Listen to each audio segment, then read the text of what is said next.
Okay, folks, this is Carol Quigley's Tragedy and Hope, Part 4, Analysis. And in this part, we're going to briefly go over the four great revolutions that made Western Europe what it is today, how they developed, and, and the importance of the sequence that they developed in. Here he's going to talk about how the four were developed organically in the core of Western Europe and how they diffused.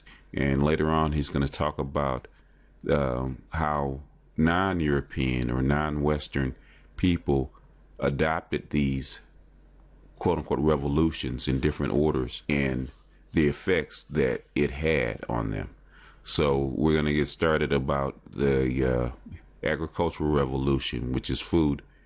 And what it did, the reason it was revolutionary, what it did, it kept land that would normally be fallow into production. So instead of having half to 2/3 of your land in production at any one particular time growing food, Western civilization found a way or technique to keep 100% of the land in production.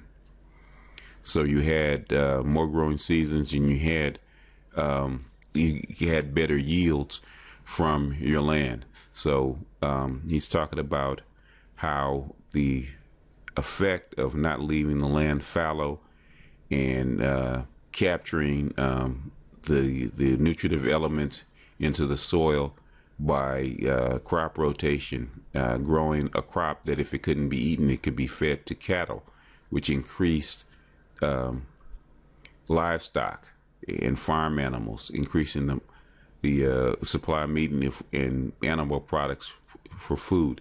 Also increasing the fertility of soil by increasing the manure for fertilizers. And it says as a result, the increase of the quality and quantity of food and the ability to use less people released a whole bunch of people for other things or other productive means. So here it says, has been said that in 1700, the agricultural labor of 20 persons was required in order to produce enough food for 21 persons. Well, in some areas, by 1900, 3 persons could produce enough food for 21 persons, thus releasing 17 people for non-agricultural activities. In other words, the labor-intensive work of growing food had been conquered. So now that it took less people, less labor, so now these people were released to do other things. And here he's going through the different techniques and where they came from and how they contributed to the advance of the agricultural revolution. And here's another key: organically the agricultural revolution advances made it possible to release people into industrial production. It said by providing the food and thus labor for the growth of the factory system and the rise of industrial cities. And said because they had a rise of industrial cities, the improvements in sanitation and medical services after 1775 contribute to the same end by reducing the death rate and making it possible for a large number of people to live in cities without dangers of epidemics. So one thing led to the other. The agricultural revolution led to the release of labor. The excess labor went into the industrial revolution, and because the industrial revolution needed industrial cities or people living in close proximity, the need for medical and sanitation was developed. See, the Industrial Revolution and industrial cities also had you have a need to get the products from one end to another. In other words, the products that the industrial cities, the Industrial Revolution produced had to be transported out of the cities or out of its place where it was produced to other places, and vice versa. What the cities needed, which was food, water, and whatnot, had to be brought in. So you had rails, rail lines for people and goods, and you had roads for that brought food in materials into the cities. You also said he had canal that brought in coal for energy. So you can see how organically one step led to the next step. And you see the transportation revolution and the communications revolution shortened the distance between one part of the world and another. So these ideas, it causes these ideas to spread more rapidly. And here he says the impact of European culture on non-European world was greatly intensified. The impact was made even more overwhelming by the fact that the transportation revolution spread outward from Europe extremely rapidly, diffusing almost as rapidly as the spread of European weapons. In other words, the more adoptable elements, useful elements will always go first. So, and the need to transport people in close distances was more important than some of the other things like the agricultural revolution or even the industrial revolution. Here you can see that he says that the different aspects of the European way of life spread outward into the non-European world at such different speeds that the non-European world obtained them in entirely different order from that which Europe obtained them. In other words, it's non-organic. And so one example of this difference can be seen that the fact that the European Industrial Revolution generally took place before the transportation revolution, but in the non-European world, the sequence was reversed. And the fact that it was reversed caused different problems. He said, so that means Europe was able to, since the Industrial Revolution was first, it was able to produce the iron, the steel, the copper, and the building materials for railroads and telegraph wires. But the non-European world wasn't able to construct these. It had to obtain the necessary materials from Europe. They're thereby becoming a debtor of Europe. In other words, it had to get it on credit. Here's another example. In Europe, the agricultural revolution began before the Industrial Revolution. So since it got it organically, one step led to the next.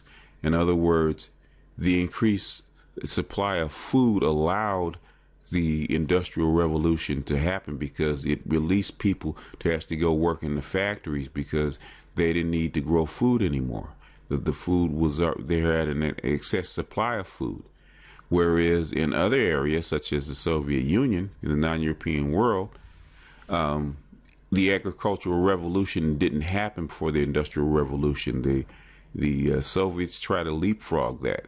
So when they built the industrial cities and put people in the factory and took them off the land, there wasn't an increased supply of food. You had the same amount of food. So the only way that you could actually do this is to change the share of food. So the thing is that since they deemed that the Industrial Revolution was more important, the only way they could do this is on the backs of the peasants. So when they oppressed the peasants and took their food and caused the peasants to starve or do with less to actually feed the industrial system. See, the order of which you get something, when you get something out of sequence, sometimes it can cause severe problems. And here he's talking about, he examined it, says that in Europe, the agricultural revolution served to increase the supply of food 50 years before the beginning of the revolution in sanitation and medical services. So, which decreased the number of deaths, thus increased the number of the population. The two dates for the beginning of this might be put roughly from 1725 and 1775. As a result, the difference is European generally had sufficient food to feed an increased population. When the population reached a point where the Europe itself could no longer feed its own people, the outlying areas of Europe and non-European worlds were so eager to be industrialized or obtain railroads that Europe was able to obtain non-European food in exchange for European industrial products. In other words, because the revolutions were brought out gotten out of sequence, Europe actually had an advantage over the rest of the world. In other words, the rest of the world wanted what Europe had, and they had to obtain the materials. So Europe exchanged. And so here he's talking about how the sequence of events worked out for Europe, but since it wasn't organic to the rest of the world, it caused a lot of problems. Okay, so since the increase of the population, but not an increase of food, caused a lot of hardship and starvation and disruption in the non-European world. And here he says, as a result, the demographic explosion, what began in northwestern Europe in the early 19th century, spread outward to Eastern Europe and Asia, with increasingly unhappy consequences as it spread. The result was to create the greatest social problem of the 20th century. You have more people, and the pie doesn't grow. People get unhappy. He's talking about the most stable and primitive societies, such as the American Indians before 1492 or before medieval Europe. They had no great population problem because the birth rate is balanced by the death rate. In societies, both of these are high. The population is stable, and the major portion of that population is young, below 18 years of age. And this, like I said, here he's going to talk about this kind of society, frankly, is called population A. This is the initial society. This is the initial balanced society. He's going to go through the different populations and how they came about. Here's going to talk about the different population types, going from the stable primitive, where you have a high birth rate and high death rate. He's going to talk about how the effects of modernization, European Western civilization modernization, how it had an effect on population, starting with in Europe with the increase of food that caused the population to grow, the sanitation and medicine that reduced the death rate, because you have increase in food that increases the birth rate, the sanitation and medical that decreases the death rate. You have this big population explosion, and it gives rise to what we call a population type B. So now that you have population type B, you have a major portion that is in the prime of life, that childbearing years for women and arms bearing years for men. So you have more conflict, you have more people and more conflicts. He said at this point of the cycle, expanding population goes into the third stage, which is, okay, this is, he's going to talk about the demographic cycle of population type C, where the birth rate begins to fall, just like the death rate begins to fall. So the population starts to level out. And back then, they didn't know exactly why this actually happened. It said, but a larger and larger part of the population has passed years of bearing children or bearing arms. This causes the population to decline even more rapidly, and eventually gives a population so old that the death rate begins to rise again. In other words, you just stop producing children. And that's going to lead to the last stage, is the population type D, the stage by a declining birth rate and a rising death rate, and a decrease in population, where you're not going to, you're not reproducing children at the level of replacement. And at the time, it hadn't happened in Europe. So it was just theoretical, even though we know now that it does happen. And he had, back then the curve said that this would happen in Europe by the year 2000, which is pretty accurate. As we know that, Europe, Western Europe and the United States are, below replacement level. They started dipping below the replacement level a little bit before the year 2000. But this is going to end part 4, and we're going to take up